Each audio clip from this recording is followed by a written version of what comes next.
সামনে কলেজের ভর্তি, সায়েন্সে ছিলে, রেজাল্ট মন মতো হয়নি, ডিপার্টমেন্ট চেঞ্জ করবে কিনা এইটা নিয়ে ভাবছো।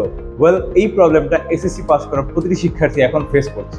সায়েন্সে থাকা বা অন্য ডিপার্টমেন্টে যাওয়া এইটা নির্ভর করছে বিশ্ববিদ্যালয়ে তুমি কোন সাবজেক্টে পড়াশোনা করতে চাও বা তুমি তোমার ক্যারিয়ার কোন বিষয়ের উপর করতে চাও সেটার উপর। ফর এক্সাম্পল, তুমি তোমার ক্যারিয়ার ব্যাংকিং সেক্টরে করতে চাচ্ছ, যার জন্য তোমার অ্যাকাউন্টিং বা ফিনান্সের মতো যে সাবজেক্টগুলো আছে সেগুলোর উপর নলেজ দরকার পড়বে।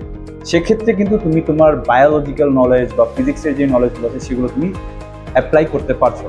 আবার অ্যাজ দ্য সেম ওয়ে, ধরো তুমি আজকে মেডিকেলের জন্য প্রিপারেশন নিবে বা তোমার ইচ্ছে যে তুমি একটা ডাক্তার হবে, তো সেই ক্ষেত্রে কিন্তু তুমি আবার তোমার অ্যাকাউন্টিং বা ফাইন্যান্সের যে নলেজগুলো আছে সেগুলো তোমার মেডিকেল লাইফে অ্যাপ্লাই করতে পারবে না।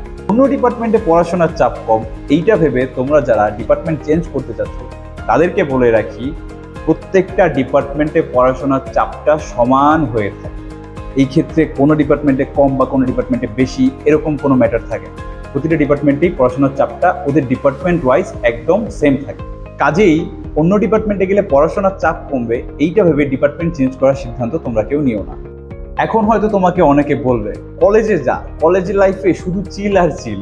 কলেজে ওঠার পর তোমাকে আরেক শ্রেণীর লোকেরা বলবে, ভার্সিটিতে যা, ভার্সিটিতে শুধু চিল আর চিল। বাট ইন রিয়ালিটি এই চিল তুমি কোথাও খুঁজে পাওয়া না। সত্যি বলতে, তুমি যত উপরের ক্লাসে উঠবে তোমার পড়াশোনার চাপটাও আস্তে আস্তে বাড়তে থাকবে।